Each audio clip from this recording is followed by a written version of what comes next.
श्री शिवाय नमस्तुभ्यम महाराज। जैसा कि आप सभी जानते हैं कि 11 मार्च को है शीतला अष्टमी, जिसे बसोड़ा के नाम भी जाना जाता है, और महाराज शीतला सप्तमी और शीतला अष्टमी का जो दिन है ये माता शीतला की विशेष कृपा प्राप्त करने का दिन माना जाता है। जो भी व्यक्ति श्रद्धा और विश्वास के साथ इस दिन शीतला माता का पूजन करता है और नीम से जुड़ा यह छोटा सा उपाय करता है, उसके जीवन में कई प्रकार के चमत्कारी परिवर्तन देखने को मिलते हैं। महाराज, यदि किसी व्यक्ति को त्वचा से संबंधित कोई भी परेशानी है, चाहे वह दाद हो, खुजली हो, फोड़ा फूंसी हो, चेहरे पर दाग धब्बे हों, आंखों के नीचे डार्क सर्कल हों या किसी भी प्रकार का चर्म रोग हो, तो इस विशेष दिन किया गया यह उपाय अत्यंत लाभकारी माना जाता है। यदि आपके शरीर में किसी भी प्रकार की त्वचा संबंधी समस्या लंबे समय से बनी हुई है और अनेक प्रयासों के बाद भी वह ठीक नहीं हो रही है, तो शीतला सप्तमी या शीतला अष्टमी के दिन श्रद्धा के साथ यह उपाय अवश्य करें। बहुत से लोगों ने पहले भी इस उपाय को किया और उन्हें इसका लाभ भी मिला, इसलिए ये अवसर बहुत ही महत्वपूर्ण माना जाता है। तो महाराज, यह मौका साल में केवल एक बार आता है, इसीलिए इस अवसर को आपको अपने हाथ से गंवाना नहीं है। इस दिन माता शीतला की पूजा का विशेष महत्व बताया गया है। आज के इस वीडियो में हम आपको त्वचा रोगों से संबंधित एक ऐसा उपाय बताने वाले हैं जिसे करने के बाद आपको भी लाभ प्राप्त अवश्य होगा। ये उपाय बहुत ही सरल है और इसे कोई भी व्यक्ति श्रद्धा और विश्वास के साथ कर सकता है, लेकिन एक बात का विशेष ध्यान रखना है कि इस उपाय को सही विधि से करना बहुत आवश्यक है। इसी कारण से आपसे निवेदन है कि इस जानकारी को ध्यानपूर्वक सुने और अंत तक समझे। कई बार ऐसा होता है कि लोग अधूरी जानकारी के आधार पर किसी भी उपाय को करने की कोशिश करते हैं और फिर उन्हें उसका पूरा लाभ नहीं मिल पाता है। इसलिए हमेशा पूरी जानकारी समझना आवश्यक होता है। जब किसी भी उपाय को पूरे विश्वास और सही विधि से किया जाता है तब उसके परिणाम भी अच्छे प्राप्त होते हैं। कई लोग वीडियो को बीच बीच में देखते हैं या जल्दी जल्दी आगे बढ़ा देते हैं, लेकिन आपको ऐसा नहीं करना है। तो चलिए जानते हैं, लेकिन उससे पहले वीडियो को लाइक करें, चैनल को सब्सक्राइब करें और कमेंट बॉक्स में जय शीतला माता जरूर लिखें। तो महाराज, चैत्र मास के कृष्ण पक्ष की सप्तमी तिथि को शीतला सप्तमी कहा जाता है और इसके अगले दिन यानी कृष्ण पक्ष की अष्टमी तिथि को शीतला अष्टमी कहा जाता है। शीतला अष्टमी को बहुत से स्थानों पर बसोड़ा अष्टमी के नाम से भी जाना जाता है। इन दोनों दिनों का माता शीतला की पूजा के लिए विशेष महत्व बताया गया है। साल 2026 में शीतला सप्तमी का पावन दिन 10 मार्च मंगलवार को और इसके अगले दिन 11 मार्च बुधवार को शीतला अष्टमी मनाई जाएगी। इन दोनों दिनों में से किसी भी एक दिन आप यह उपाय कर सकते हैं। यदि आप चाहें तो दोनों दिनों में भी यह उपाय कर सकते हैं, लेकिन कम से कम एक दिन इस उपाय को अवश्य करना चाहिए। यह उपाय विशेष रूप से उन लोगों के लिए लाभकारी माना जाता है जिन्हें त्वचा से संबंधित कोई भी परेशानी हो। यदि किसी व्यक्ति के चेहरे पर दाग धब्बे हैं, फोड़ा फूंसी की समस्या रहती है, बार बार खुजली या एलर्जी की समस्या होती है या किसी भी प्रकार का चर्म रोग परेशान करता है, तो इस दिन किया गया उपाय विशेष फलदायी माना जाता है। कई लोग ऐसे होते हैं जिनके बच्चों को भी त्वचा से संबंधित समस्याएं हो जाती हैं। ऐसे में माता शीतला की पूजा और ये छोटा सा उपाय करने से त्वचा संबंधित सभी रोग दूर हो जाते हैं। अब महाराज, सबसे पहले यह समझ लीजिए कि माता शीतला को रोगों को दूर करने वाली देवी माना जाता है। हमारे धार्मिक ग्रंथों में भी माता शीतला का उल्लेख मिलता है। कहा जाता है कि माता शीतला अपने भक्तों के जीवन से अनेक प्रकार के कष्ट और रोगों को दूर करती हैं। विशेष रूप से बच्चों के स्वास्थ्य और घर की सुख शांति के लिए माता की पूजा की जाती है। माता शीतला की मूर्ति या चित्र में आप देखेंगे कि उनकी 4 भुजाएं होती हैं। एक हाथ में सूप होता है, दूसरे हाथ में झाड़ू होती है, तीसरे हाथ में कलश होता है और चौथे हाथ में नीम के पत्ते होते हैं। माता गधे पर सवार होकर विराजमान रहती हैं और भक्तों को आशीर्वाद देती हुई दिखाई देती हैं। यह स्वरूप हमें यह संदेश देता है कि माता अपने भक्तों के जीवन से रोगों और दुखों को दूर करती हैं। और नीम का पेड़ भी माता शीतला से विशेष रूप से जुड़ा हुआ माना जाता है। प्राचीन मान्यताओं के अनुसार नीम के पेड़ में माता शीतला का वास माना जाता है। यही कारण है कि शीतला सप्तमी और शीतला अष्टमी के दिन नीम के पेड़ की पूजा करने का विशेष महत्व बताया गया है।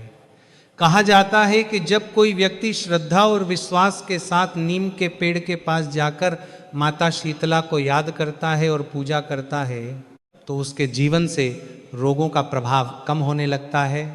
और इन दिनों एक विशेष नियम का पालन किया जाता है। शीतला माता की पूजा के दिन ताज़ा गर्म भोजन नहीं बनाया जाता। इस दिन ठंडा भोजन ग्रहण करने की परंपरा है, जिसे बसोड़ा या बासी भोजन कहा जाता है। इसका अर्थ यह है कि एक दिन पहले बनाया गया भोजन अगले दिन माता को भोग लगाकर ग्रहण किया जाता है। जब आप सुबह माता शीतला की पूजा करने जाते हैं तो आपको उन्हें भी ठंडा ही भोग अर्पित करना चाहिए। यह परंपरा बहुत प्राचीन समय से चली आ रही है और इसे माता शीतला की पूजा का एक महत्वपूर्ण हिस्सा माना जाता है। इसी के साथ महाराज एक और विशेष बात का ध्यान रखना चाहिए।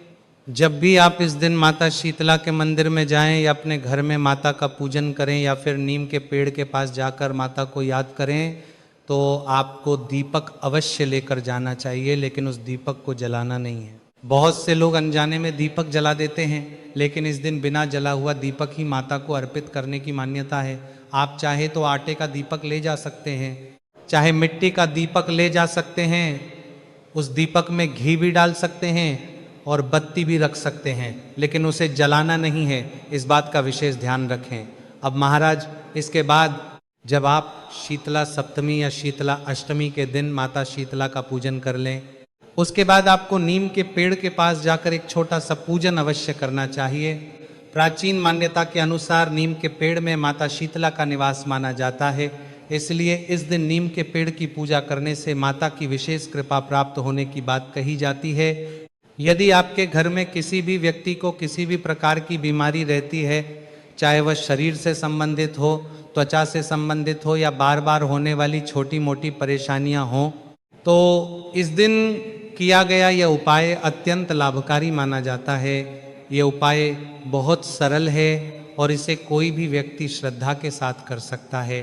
तो महाराज सबसे पहले आपको सुबह माता शीतला का पूजन करना है।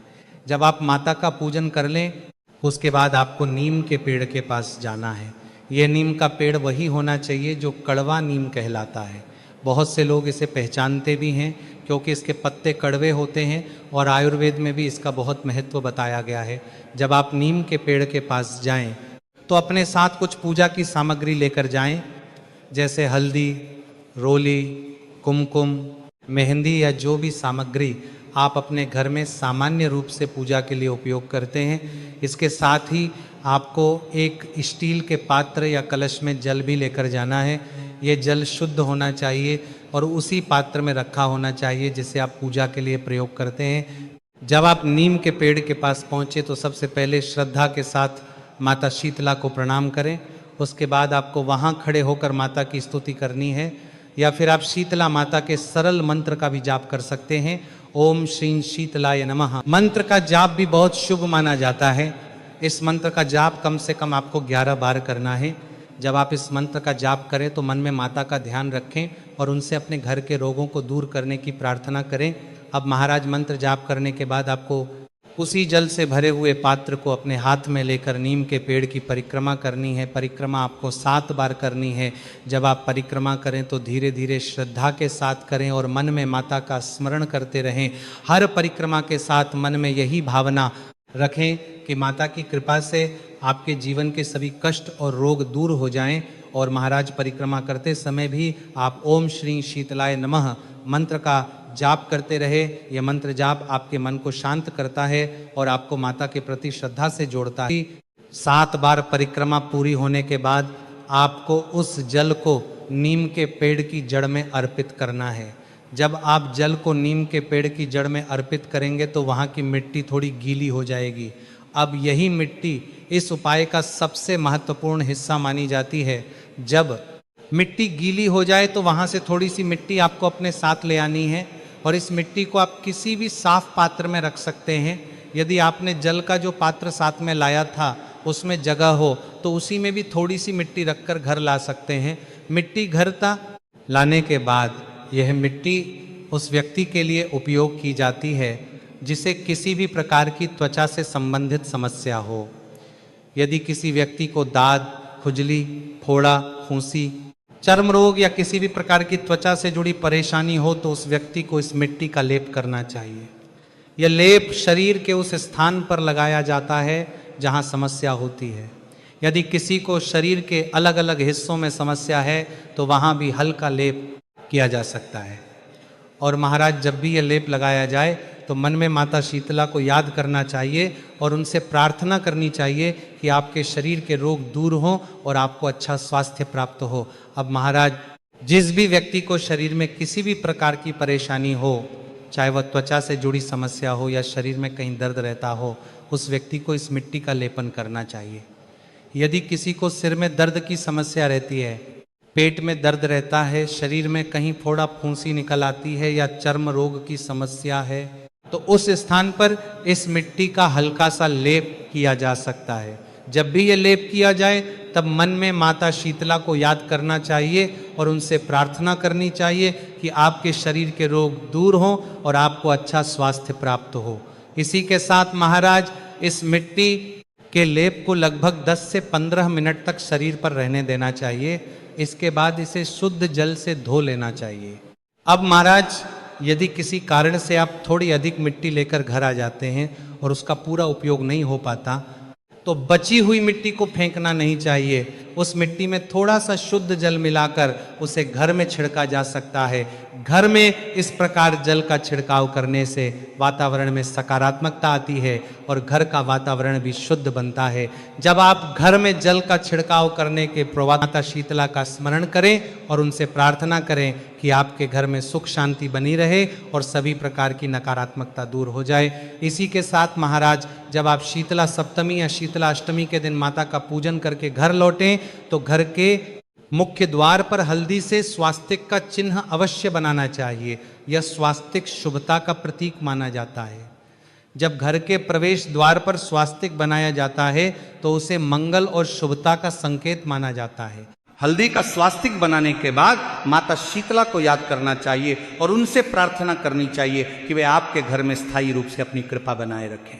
ऐसी मान्यता है कि जब माता की कृपा किसी घर पर बनी रहती है तो उस घर में सुख, शांति और स्वास्थ्य से संबंधित बीमारियां दूर रहती है। तो इस प्रकार से आने वाली 10 या 11 मार्च शीतला सप्तमी या शीतला अष्टमी के महासंयोग में यह उपाय जरूर करें। रोगों से जुड़ी समस्या से आपको मुक्ति मिलेगी। और यदि आपको ये जानकारी उचित लगी हो तो वीडियो को लाइक करें और चैनल को सब्सक्राइब करके कमेंट में जय शीतला माता जरूर लिखें। धन्यवाद।